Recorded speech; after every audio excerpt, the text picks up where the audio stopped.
Sadnam. We are Jen and Ramtan from Heart Center Revolution. Our intention with this podcast is to share the best of Kundalini Yoga and conscious living with you so you can live a more heart-centered life. Hi, and welcome to episode 16 of Heart Centered Revolution podcast. This is probably one of my favorite episodes so far. I just thoroughly enjoyed listening to Ramtan's class and kind of got me all excited. So we're going to jump right into his class. And at the end, I will add kind of my 2 cents. I had a little, teaching from the law of attraction that I wanted to add to his conversation. And then I will lead you through a pranayam that is to increase your energy. It's a different one than the ones we've been doing, but it's also to increase energy. So we will jump into Ramtan's class now. And if you've been coming to the classes for a while now, you probably heard about the 10 bodies.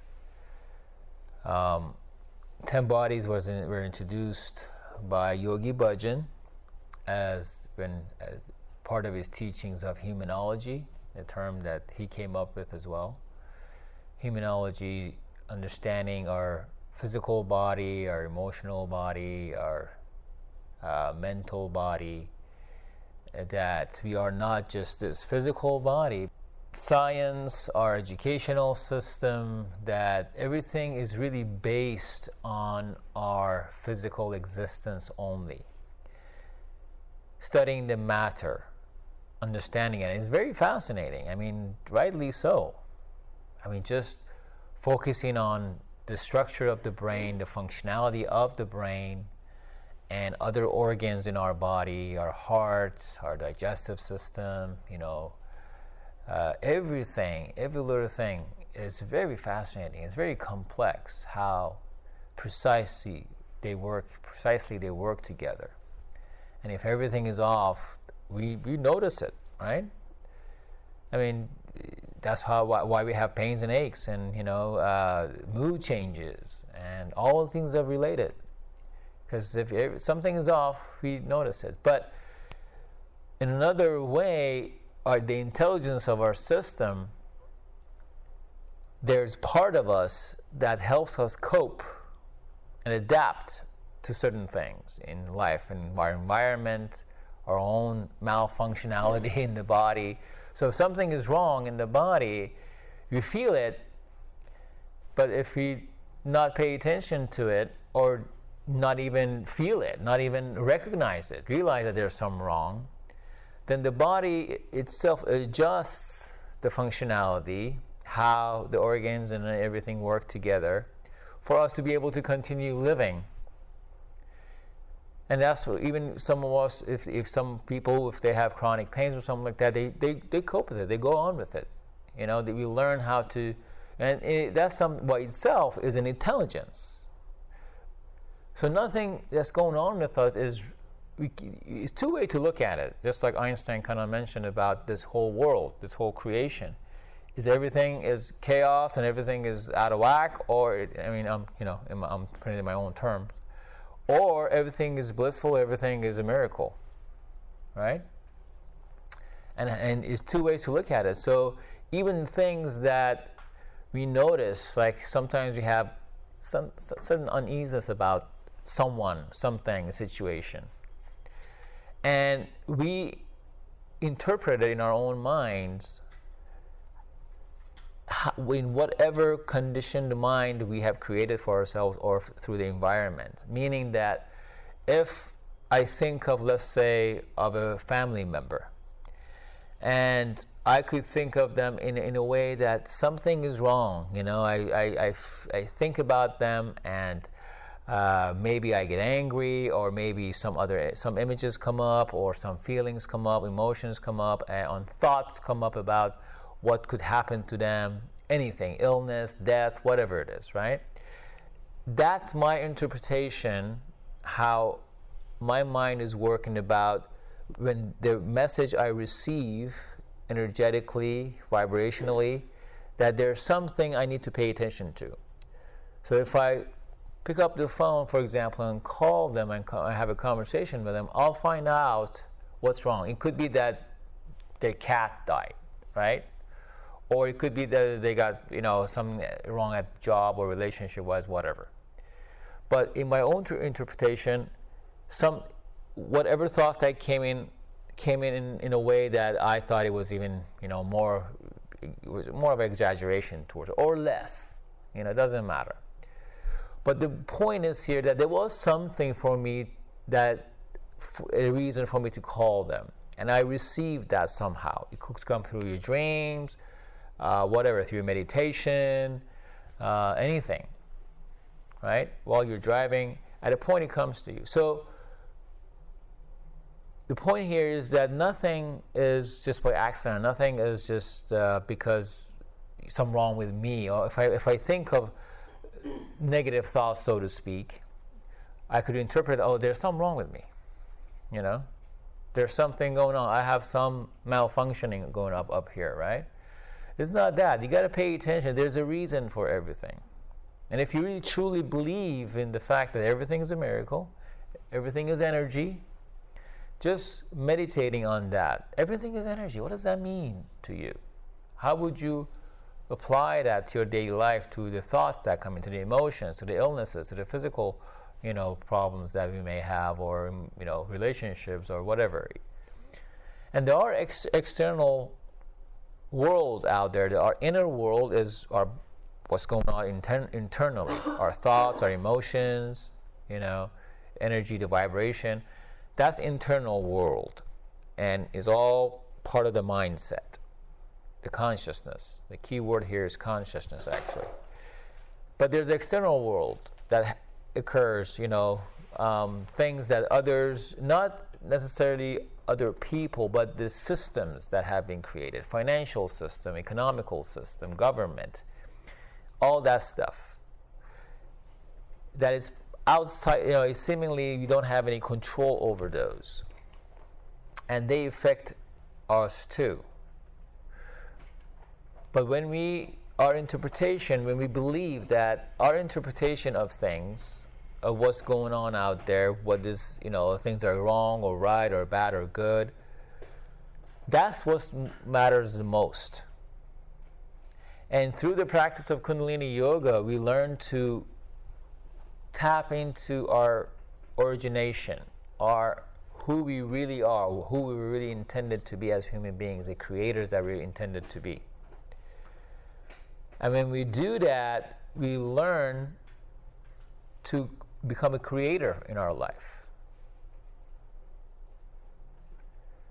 So that's what we do here with our practicing, our learning the subtle energy, what's within our body, through our meditations, through our exercises, through our relaxations. Relaxation is part of bringing the whole thing together, connecting with our soul self, right?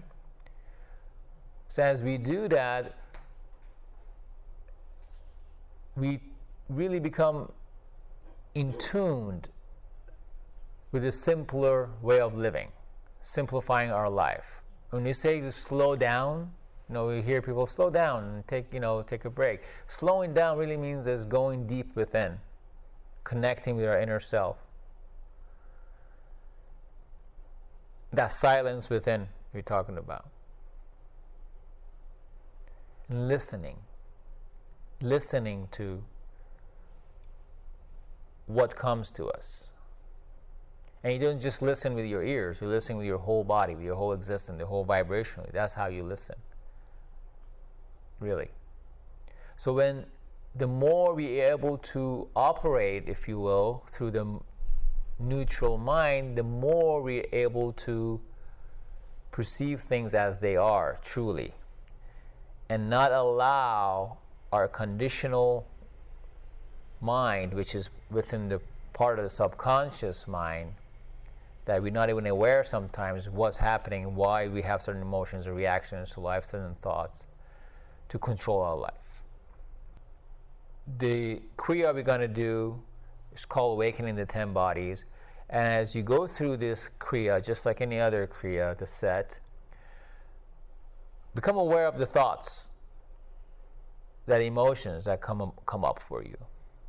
And then learn to neutralize them, however you do it. You're good at smiling, good attitude, adding, okay, it's fine, not making it, not focusing on it too much, however method you learn for yourself to do, to what you need to do to get through the kriyas. They're not that hard or anything like that, but I'm just, and that you could utilize this throughout your whole practice of doing things. And there's ways of doing that, just your breathing. Like, if you're taking a deep breath and, you notice that something is stressing you out, whatever it is, right? Right. The awareness of it is fine. I mean, again, don't look at it as a negative thing. Okay, I need to take care of this. I need to address this. I need to, I have too many things to take care of right now. Let's, using your logic and reason at that time, to, just balance things out, write things down, whatever method you do to do it. And then now tap into that other part of yourself, the more powerful part of your subconscious mind, to allow you to receive information. Does that make sense? So when you take deeper breaths, when you sit and just close your eyes, you kind of allowing the brain to tap into the lower vibration, to the frequency, to the delta. Not delta, but theta, and from beta to delta and the theta and delta. So as you do that, you calm yourself down. As you calm yourself down, you do just that one technique, breathing, long, deep breathing, okay? You kind of become a witness again. That's what we practiced at the beginning of the class, to the thoughts, that the cons and pros and cons and things, or however you want to, the term you want to use. And then you allow just to continue focusing on your breath. As you do that, you center yourself. Whole system, all your system, the nervous system, everything in the body, your sympathetic nervous system, all that stuff work together now to keep you centered, to bring that center. And when you do that, you allow yourself to receive energy from who may be sending it, from God, from your higher consciousness, from the deeper part of the subconscious mind. When they say the wisdom within it, everything is within you, you do have all the answers within you. Like we talked about earlier, the past life.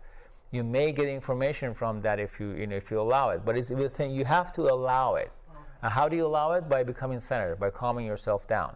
Sometimes you need to do more rigorous exercises to let go of all the stuff that's going on within the physical body, to let yourself sit down and do this, and to meditate.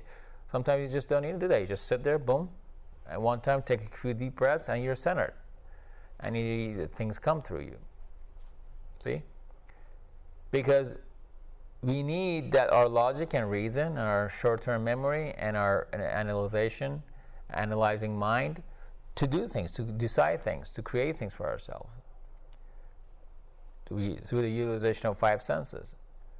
But if we try to figure everything out, that becomes very limited. It becomes very stressful. So by the term of slowing down, tapping in to your inner wisdom, you just sit and you could breathe, you could think of something, you could listen to music, do mantra, or just sit there and think of one thing, and that helps to get into that inner part, inner wisdom, in the deeper self, that silence within. And as you practice that more and more and more, it becomes easier, and you're able to, in the beginning, you will have feelings from your body. You will have, because your subconscious mind wants to pulls you towards your comfort zone. You may have more negative thoughts than positive thoughts. But as you do that, you more and more will focus on the positive thoughts. You will have more of a positive thoughts, and then you don't even need those anymore. Just neutral. You let go of all that stuff, and then whatever comes in is interpreted more correctly internally through the mind, and you perceive it and receive it as what it truly is. Then you start really trusting yourself, trusting your intuition. That's where you become more intuitive. Oh my gosh, I love this class so much. This type of conversation about how thoughts and feelings and experience all interact, and mindset, it's so exciting and empowering, right? Like it shows you that if you're struggling, if you're having a hard time, there are very concrete things that you can do that actually aren't that difficult to help yourself feel better. I wanted to tack on a little piece of information from the Abraham teachings. If you're not familiar, there's a woman called Esther Hicks who channels this being or entity called Abraham. So people refer to them as Esther Hicks or Abraham.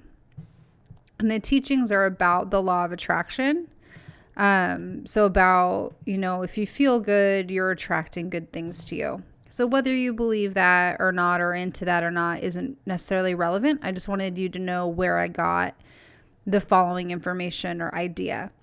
So they teach that our feelings are on a scale. So at the lower end of the scale, right, the least pleasant feelings, we're depressed or sad. We've got tons of different words for them, but you know what experience I'm talking about. And so depression or sadness, you just are attracting, it's like a slippery slope. You feel depressed, you think depressed thoughts, you do depressed things like staying in bed, doors closed, that kind of a thing. So it's like a vicious cycle. So you can break that cycle by changing what you focus your attention on. And the key thing to remember that is helpful is that you don't need to go from feeling depressed to feeling totally blissed out and happy. Set your goal on the next available emotion. So from depressed, that would be anger. So while anger is not entirely pleasant, it is more pleasurable or feels better than being depressed. And the reason being is that anger has a little bit more of a sense of empowerment. Depression comes from feeling completely disempowered. And so the next available emotion would be anger. And then once you're at anger, then you can think or feel or behave, like take deep breaths, like Rompton recommended, go for walks, instead of being angered to being frustrated. And then now you've got momentum and you can go from being frustrated to being hopeful. And then from being hopeful to having belief or being happy or joyful. And then the tippy top of the spectrum would be just knowing, like being in full knowing and awareness of your connection with the infinite and with everyone else. So the scale goes at the bottom from depression, and at the top is joy, knowing, that bliss that comes from being connected. And so on that same scale, I think it's interesting to think of, how these relate to our feelings, but also to our spiritual experience. So down at that depression, we feel stuck and stagnant. We feel disempowered. We feel separated from everyone else, from our highest self, from God, from the infinite energy, however you want to conceptualize it. And we feel separated from other people. We feel isolated and lonely. But as you move up the scale of feelings to feeling more joyful, more blissful, at that top of the scale, when you feel blissful, that knowing of who you are, what you are, your connection, then you are open, you are receptive, you feel empowered over your life, and you feel connected in a sense of union with God and with fellow mankind or any living being, really. So I just think those scales are interesting in how our emotional experience, which is kind of what is the easiest thing to get our attention, is really a symptom or a litmus test isn't the right word, but it gives us a window into where we're at in these other scales as to how empowered are we feeling and where are we on this scale of separation and union. And that's really what yoga is all about. Yoga is about experiencing your union with your highest self, with the infinite. It's actually, the word yoga means yoke or to yoke. So to sync two things together. And it refers to this linking of your finite consciousness with the infinite consciousness. So I just wanted to share that piece of information as I was listening to the discussion that Rompton and the students were having. This kind of concept popped into my mind. So I wanted to share it with you. Now we'll transition into our pranayam for today. It's called Energy Boost. We're kind of adding on to the pranayams we were doing with breathing through the right nostril or the left nostril. So it says that this pranayam is great for when you are exceptionally tired and you need a lift. And so this is one that will give you that boost of energy you need to get through something. So let's begin as usual by sitting if you can, rooting down your sit bones, getting really grounded and connected with the earth. And as you push down your sit bones, you lift up your heart, open your heart, feeling the top of your head pulling up to the heavens. Chin is gently tucked down and back so you feel a nice space in the back of your neck. Shoulders are relaxed, face is relaxed. If it's safe to do so, eyes are closed, focused at the third eye. Just begin taking long, deep breaths, inhaling deeply, exhaling completely. Continue with this breathing pattern as I remind you what breath of fire is. Please don't engage in breath of fire just yet. So breath of fire is a powerful breath from the navel center. It's an equal inhale and exhale. But if you just focus on a powerful exhale, the inhale will come naturally as you relax. So it sounds something like this.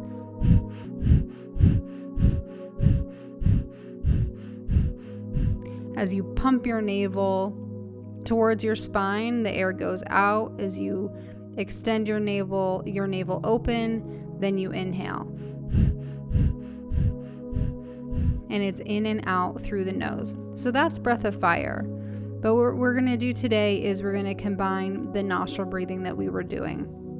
So let's take one more deep breath, inhaling belly, ribs, and chest.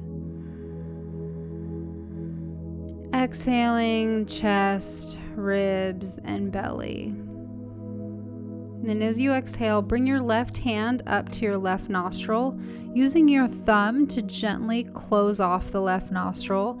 The left fingers stay pointed up like antenna. And then we'll begin breath of fire just through the right nostril. The left nostril is closed with the left thumb. So we're doing breath of fire through the right nostril.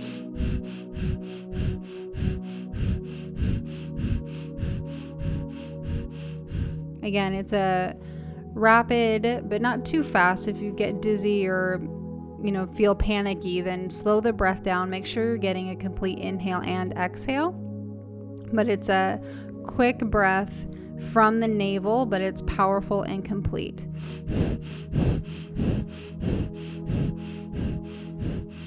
So keep this up. By doing breath of fire through the right nostril, we are activating the energy channel that brings us energy. So continue with your breath of fire through the right nostril.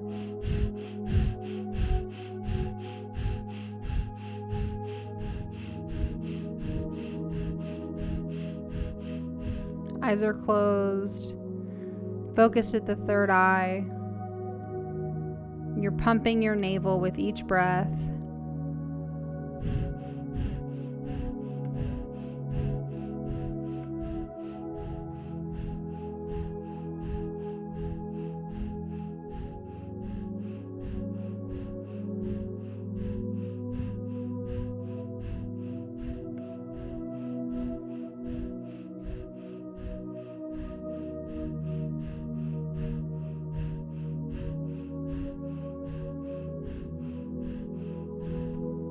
Continue. If you notice that your right nostril is a little stuffy, that's to be expected, especially if you are feeling tired.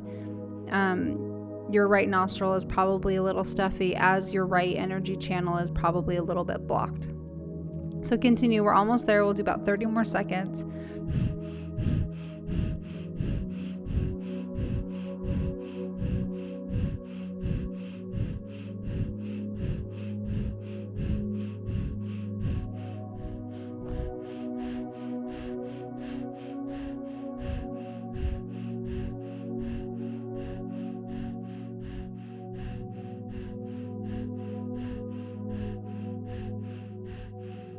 Okay, after your next exhale, bring your left hand down, inhale deeply, through both nostrils.